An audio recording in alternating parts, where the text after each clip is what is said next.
د میدان وردګ ولایت خصوصي شرکتونو او مؤسساتو مسؤلینو د کروندې ورځې لمانځ غونډه کې د اصلاح شوو تخمونو په ارزښت او حاصلاتو خبرې وکړې.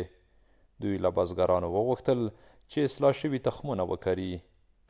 د دوی چې هر مشکل وي د دغه شرکت او شپه ورځ موږ د دوی په خدمت کې یو تر څو دغه اصلاحي تخمه زموږ ټولو دهقانانو ته ورسیږي.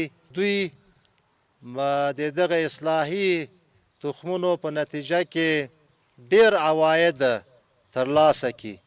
موږ فیلډي یا د کروندې ورځ لمانځو. په دې کې موږ د روان کرنیز شرکت چې په میدان وردګو کې موقعیت لري، دوی غواړي دغه خپلې مزرعې چې اصلاح شوي تخمونه یې کرلي دي د هغه مزرعو سره او هغه بزګرانو سره چې هغه محلي ورایټي یا محلي غنم کرلي دغو سره یو مقایسه ولرو. بزګران مو د ولسوالۍ نه راغوښتي، همکاران مو د ولسوالۍ نه راغوښتي، د دوی تجربې سره شریک کړو.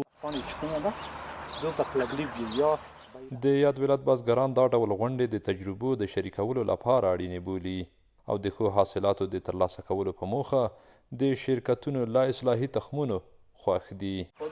خوشحاله یو. دا برنامې د موږ لپاره ډېرې ګټورې دي. دهقانان متوجه کېږي تخمو ته. موږ خو پخوا انقلاب تېر شو، جنګونه وو، اصلاح شوي تخمونه موږ لیدل نه. اوس چې تخمونه وینو لکه اوس چې دغلته د وحدت 15 په نامه تخم وینو، ډېر خوشحاله یو. ډېره ښه نتیجه ورکړې. دا تخمونه چې دي دا ډېر ښه موږ کرلي دي. دغه سږکال یې ډېره ښه نتیجه ورکړې ده او حاصلات هم انشاءالله ښه دي نظر دا نورو د موږ تخمو ته وطنیو ته. او موږ له دغه شرکت نه هم غواړو چې موږ ته دا تخمونه آینده کې هم راسي.